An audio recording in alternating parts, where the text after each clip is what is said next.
Hello, fellow preppers. 'Tis I, the Rumpled One. Why we prepare?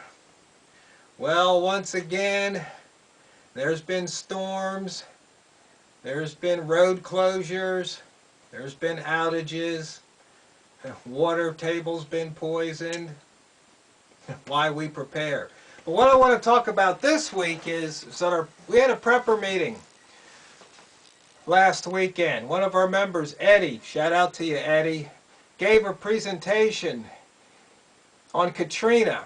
He was actually there, boots on the ground. And just let me tell you something. After seeing those pictures and hearing a first-hand account, you have to prepare. There's just no question in my mind, none whatsoever. Do not expect the government to help. And even if they get there, don't expect the help to help. I mean, it was just a brutal situation. They said there's people getting the handouts and they walk 100 yards and then they get mugged by somebody. I mean, probably up here where I live, that might not happen, but it just goes to show what could happen. You just have to be prepared. You have to be prepared to be on your own. In fact, I received a call yesterday. There's an exercise going on. It's going to be like the Cascadia exercise, and they're getting all the government agencies together.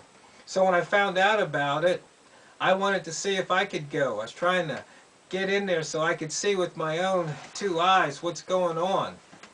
But they don't have the physical space for me. The guy was nice, though.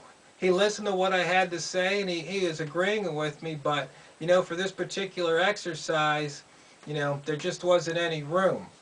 But the whole point is they were talking about how they're going to coordinate efforts. But to me, it's kind of laughable, because if the earthquake hits, the whole coast is toast. Everybody knows that from seeing what's happened in Japan.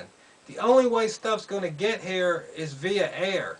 There's not going to be roads and bridges to drive it across. They're going to have to fly helicopters or maybe have some planes dropping stuff down, you know, with a parachute on it. It's just that simple. Communications are going to probably be out, and somehow they're going to coordinate. Coordinate what? I mean, really. You know, the whole thing at the government is, you know, you do the greatest good for the greatest number. Well, that's in the major metro areas. Down here, population 3,000 or so, you know, and all these little small coastal towns. It's just not going to happen. And once again, are they going to send in paratroopers? I mean, there's just a big reality check. Like I told them, we've got to have what we need here now. Not to be housed 600 miles away on some facility. No, we need it here now. So if it happens, it's here. But, you know, just some of the things that our government does is just mind-boggling. You know, they'll have these preparedness manuals, these preparedness plans, disaster plans. They're sitting on the shelf. You pull them down, you got to blow dust off of them. I mean, probably half the people in there aren't in the positions. They probably moved on, promoted, moved out of the area, died, who knows what. You know, there's just simple things. You know, Eddie was saying how they've got these railroad ties that are tied together, I guess, with some steel bands that, you know, in case of flooding or something, they're supposed to take these railroad ties and stick them somewhere. But do they have what's necessary to cut the steel bands? You know, who's in charge?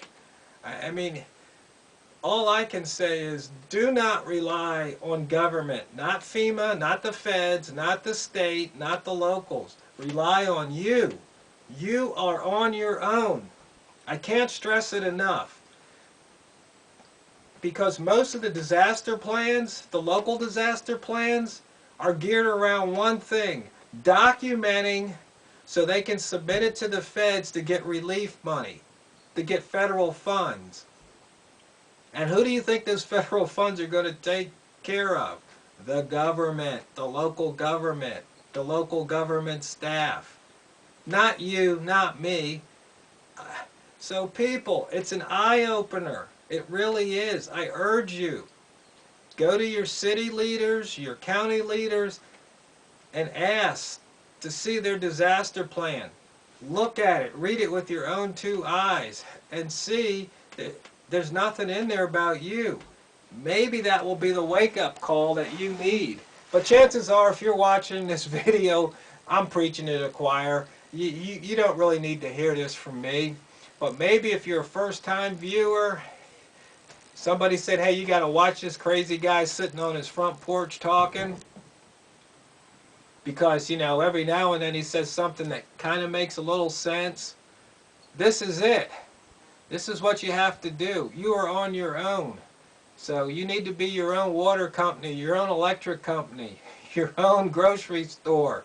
Because when stuff happens, it's not going to be there for you. It's just not. It's too late. Too late.